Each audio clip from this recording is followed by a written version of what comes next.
DSB Digital, haki na ukweli. Je, unahitaji taarifa kamili na uchambuzi wa ndani zaidi? Jiunge sasa katika grupu letu la WhatsApp kwa malipo nafuu kabisa. Utapata uchambuzi wa kila siku, mchana na jioni, update za dunia kwa haraka zaidi, fursa ya kumuuliza maswali Rahbi papo hapo na kupata majibu ya haraka zaidi kutoka kwake. Usikose nafasi hii adhimu. Jiunge sasa na uwe mbele ya taarifa kuliko wengine. Tupigie kwa simu namba 0654467177 au tuandikie ujumbe ni unge na Rahbi. Tutakuunga moja kwa moja. Data mpya ya forodha inaonyesha kwamba thamani ya mauzo ya silaha za Uingereza kwa Israeli ilivunja rekodi ya juu kabisa mnamo mwezi Juni mwaka huu pamoja na Septemba, ikiorodheshwa kama mwezi wa pili kwa juu zaidi katika rekodi, licha ya serikali ya Uingereza kusimamisha kwa sehemu baadhi ya leseni za kuuza nje. Vyombo vya habari vimeandika hii taarifa hivyo. Kufikia Julai, serikali hii ya chama cha Labour bado ina leseni zaidi ya 300 za kuuza silaha kwa Israeli. Taarifa iliandikwa na Channel 4 katika ripoti ya kipekee kabisa. Takwimu hizo zinakuja huku kukiwa na uchunguzi unaoendelea wa serikali ya Uingereza ya kutoa leseni ya kuuza nje silaha. Chini ya mfumo huo, leseni yoyote ya usafirishaji wa bidhaa za kijeshi zinazodhibitiwa lazima itathminiwe kulingana na vigezo, ikijumuisha hatari kwamba bidhaa hizo zinaweza kutumika kukiuka sheria za kimataifa za kibinadamu. Taarifa hii inasema hivyo. Sasa, kwa nini nimeanza na hii hadithi? Nimeanza na hii story kwa sababu katika taarifa hii inaonyesha Julai na Septemba ndio Uingereza ilivunja rekodi ya kupeleka silaha kwa Israeli. Lakini taarifa hiyo inatuonyesha kuwa mwezi Septemba ndio Uingereza ilishika kasi kuhamasisha nchi zingine ziweze kuitambua Palestina. Mwezi huo Septemba ndio Trump alitembelea Uingereza na Uingereza ikiwa imeshika kasi kabisa kutaka kutambua taifa la Palestina. Narudia kile ambacho huwa ninawaambia.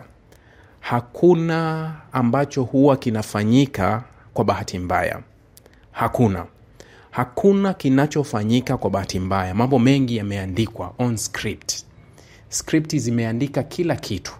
Lakini unarudi nyuma, nilichokizungumza pia mwezi uliopita wakati Uingereza, Ufaransa na wengine wameamua kuitambua Palestina. Nilizungumza kwa kukariri sana kuambia kuwa Wapalestina wale walikuwa hawahitaji haya ya kutambuliwa, kwa sababu kutambuliwa. Nimesema mara kadhaa kuwa nchi za Ulaya zinataka, yani zinacheza script, yani ni script iliyoandikwa, sasa wanaamua kuichezesha kwa akili wanaoijua wao. Mbele ya majukwaa wanaonyesha kile wanachokionyesha. Lakini chini ya meza wanafadhili kila kitu kinachofanywa na Israeli. Israeli huwa inatuthibitishia tofauti, kwa sababu mara zote anayewaumbua hawa huwa ni Israeli, sio wao kujiumbua. Isipokuwa Israeli, mara nyingi takwimu zinazotoka za Israeli ndio huwa zinafichua kile ambacho nchi zinatuongopea. Kwa sababu huu mchezo waliofanya Ujerumani, wakatuambia wamekata usaidizi wa silaha. Ujerumani wakawa wanatumia nchi ya tatu kupeleka silaha. Taarifa hii ilitoka Netherland ikaja ikafichuliwa na Israeli. Taarifa hii pia ilitoka Uingereza mara ya kwanza wakati Labour waliingia madarakani. Baadaye wa Israeli wakafichua, lakini baadaye tena wakatuonyesha kuwa wamekazia na wamezuia. Leo tena Israeli wanatuthibitishia kuwa kila kinachonani huku ni uongo. Taarifa halisi ni kile. Unajua, Palestina ana win mechi kwenye majukwaa ya kimataifa. Yani majukwaa ya kidiplomasia anashinda hizi mechi. Anakuwa anapata usaidizi, anakubalika, anasikilizwa. Majukwaa yote, ikiwemo mahakama, ikiwemo zote majukwaa ya kimataifa, Palestina wana win game. Lakini inapokuja kwenye field, yani inapokuja kwenye uhalisia, Israeli ana win hii game, kwa sababu hawa ambao wanaonyesha upande wa pili wanatoa usaidizi wa vitendo. Uingereza ukitazama kile kinachoendelea kwa raia wa Uingereza, kile kinachoendelea kwa raia wa Ujerumani, lakini unaambiwa kuwa Uingereza ndio amepeleka silaha nyingi kweli kweli katika kipindi, yani kavunja rekodi.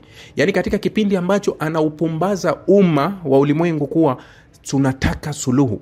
Na kila mtu anafahamu, mara zote nimewambia, suluhu pekee iliyopo ni suluhu ya wa vitendo. Hii ndio suluhu halisi.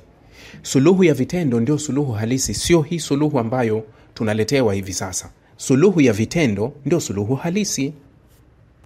Kwa hiyo ukiangalia Wapalestina walichokuwa wanataka ilikuwa ni vitendo, si maneno ambayo yamekuwa yakizungumzwa na nchi za kizungu, hasa kutaka kujaribu kuonyesha kuwa eti kweli wanataka kuitambua Palestina.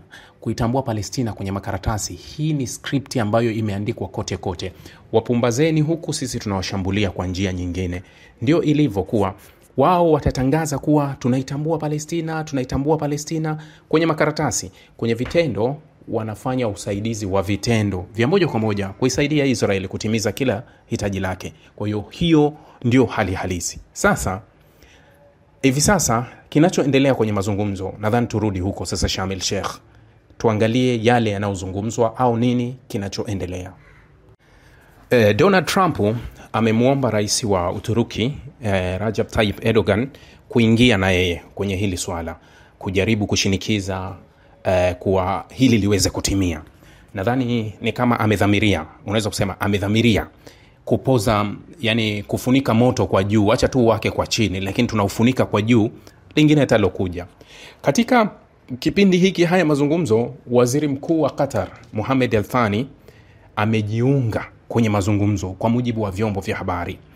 Lakini mazungumzo ya leo, siku ya 3, ndio yatamuingiza kwenye mazungumzo ambaye ndio anasubiriwa sana, mzayuni Steve Witkoff pamoja na Jared Kushner, kuwa na wao wanasubiriwa leo wajinyunge rasmi kwenye mazungumzo ambayo hapo awali yalivyoanza kati ya wasuluhishi wa Qatar na Misri pamoja na Hamas na Israeli, yakaonyesha matokeo chanya. Wanasema kuwa inawezekana tukaendelea na mazungumzo, kuwa wacha tuendelee. Sasa ni kama nguvu imesukumwa kwa hili. Sasa kuna baadhi ya vitu ambavyo vimezungumzwa kwenye hili. Acha lile niloambia jana kuwa Hamas ilikuwa ikitaka baadhi ya wanasiasa wake maarufu, na nikawatajia listi ya watu 6 ambao kuwa ilikuwa inawataka hao waachiliwe kwa nafasi moja au nyingine, waachiliwe katika kile kitu kinaitwa kubadilishana. Lakini vyombo vya habari pia vimeandika kuwa Hamas imetaka pia katika kubadilishana huku kwa mateka, basi Israeli iachie miili miwili ya Yahya Sinwar na Mohamed Sinwar. Yahya Sinwar aliuawa mwaka jana mwezi wa 10, mnakumbuka, katika mapigano kule Khan Yunis, na mwili wake ukachukuliwa na Israeli. Mpaka sasa Israeli imeshikilia mwili wa Yahya Sinwar. Na ndugu yake ambaye alichukua nafasi yake Mohamed Sinwar, yeye aliripotiwa kuuawa, ilikuwa ni mwaka huu mwezi wa 5, na yeye akaripotiwa kuuawa. Sasa katika mazungumzo ambayo Hamas wanataka, wanasema kuwa wanahitaji hawa watu hii miili yao iachiliwe ili waweze kuzika. Lakini ukitazama vyombo vingi pia vinaendelea kuripoti kuwa Hamas wanahitaji dhamana ya ukweli ya usitishaji.